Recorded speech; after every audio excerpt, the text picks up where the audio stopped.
Hi යාළුවනේ මේ තියෙන්නේ 2009 හොඳටම යුද්ධ දීප ප්‍රදේශයක් මන්නාරම් කිල්ලොච්චි ප්‍රදේශයේ යුද්ධ දීප පළාත. දැන් මේ බලන්න යුද්ධේ සාමකාමීන් යුද්ධේ නිමාකොට සාමකාමීව මිනිස්සු දැන් මේ හැමතැනම ගොවිතැන් කරනවා. මේ හදලා දෙන්නේ යාළුවනේ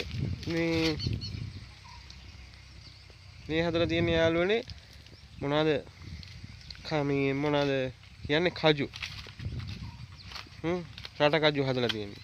මේ බලන්න දැන් මේ යුද්ධ තිබ්බ ප්‍රදේශවල පොල් ගස් හදලා හැමදේම මිනිස්සු මෙහෙට පදිංචිට ඇවිල්ලා මේ ගොඩක්ම ඉන්නේ මුස්ලිම් ජනතාව. ඒ වගේම සිංහල ජනතාව 100 ගාණක් ඉන්නවා.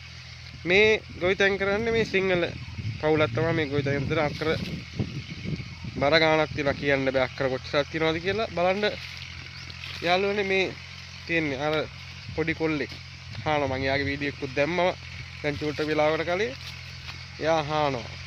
මේ බලන්න කොච්චර අක්කර ගාණක් එයා අවුවේ හානවා. පව් කියලා හිතනවා පොඩි කොල්ලේ අවුරුදු 17යි ඒ කොල්ලට. බලන්න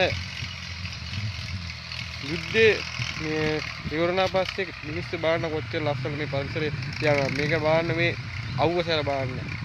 මේක වෙන පළාත් වලට වගේ නේ මෙහෙට ගොඩක් අවුව සැර. මේ බලන්න.